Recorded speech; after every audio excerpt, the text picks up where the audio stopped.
I am not sorry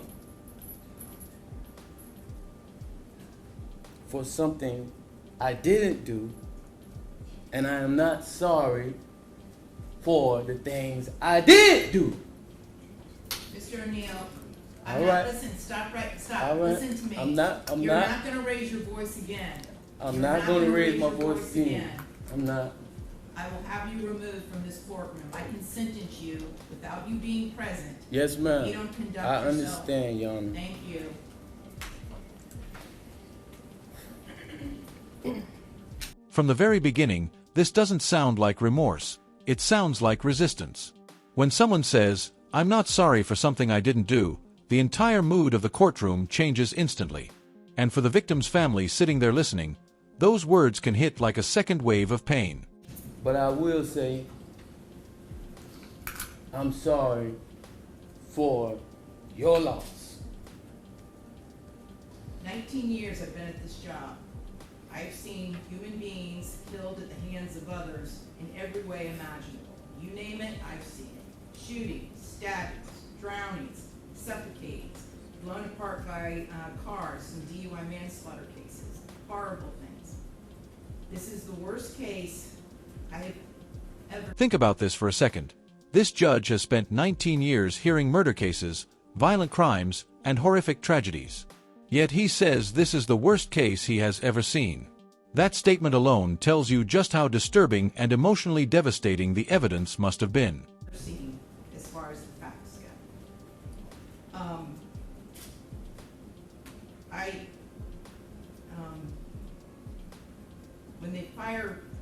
When the person from fire department, when he testified, and when he said that he retrieved the body of Ronivia O'Neill from the home, and all he could do was sob. It took every ounce I had not to start sobbing too. Because there is no way any person with any feeling could have witnessed or seen the photos of what occurred that night and not be haunted for the rest of your life. I know I will be. For the rest of my life, I'll be haunted by what I saw as far as the evidence and just the abject cruelty of it all. The abject cruelty.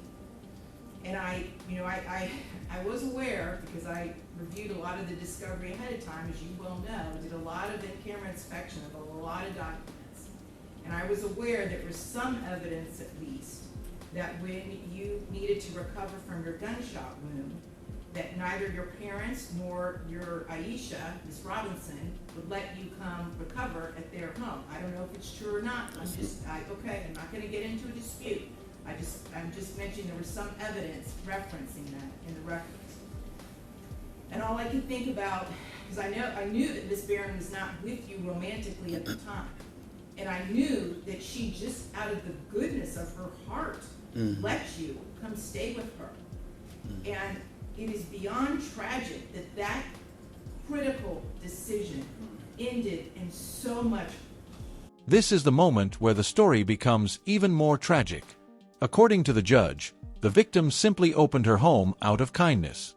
And that act of compassion allegedly ended in unimaginable horror. It's the kind of betrayal that makes this case feel even darker. Horror for her and for her children. It is unspeakably cruel what happened as a result of that one decision. The way that Ms. Barron died was horrific, and that 911 call, which captured truly all of it.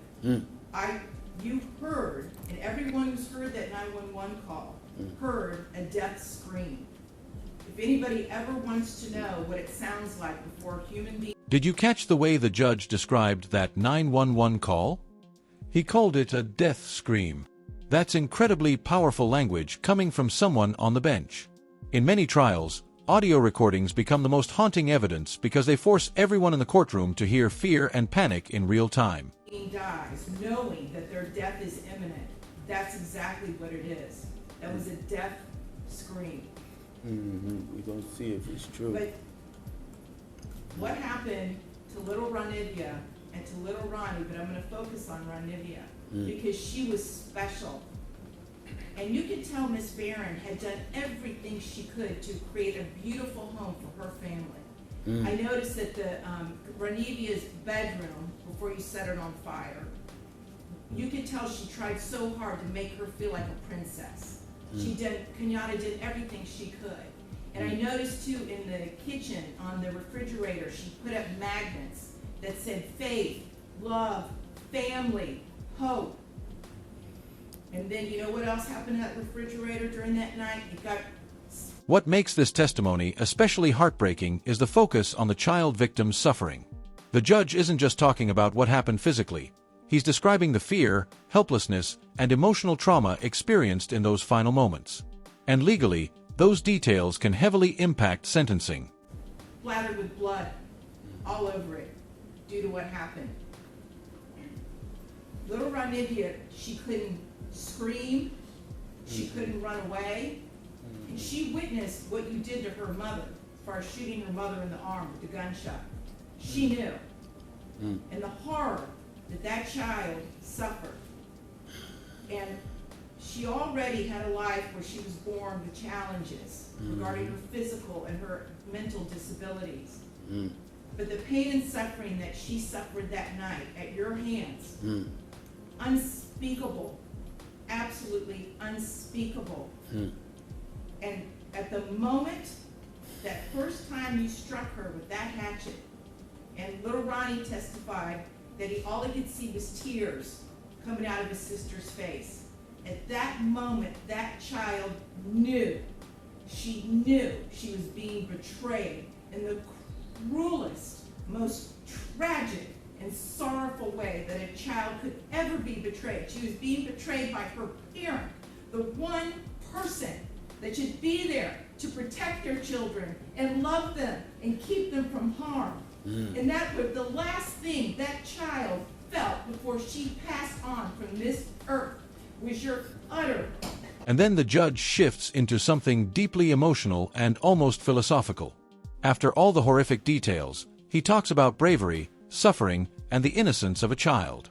Moments like this remind everyone watching that behind every courtroom case is a real family, real pain, and lives changed forever. What do you think? Was this the judge speaking professionally or personally? Cruel betrayal to her. And I read somewhere, and I don't know if it's true or not, I have no idea, but I read somewhere that souls pick their lives, and that they know exactly how difficult their lives are going to be before they enter into this world. And I don't know if that's true or not, but if it is, Ranivia O'Neal is one of the bravest souls I have ever come across in my 54 years on this planet. One of the bravest ever, ever, because she suffered so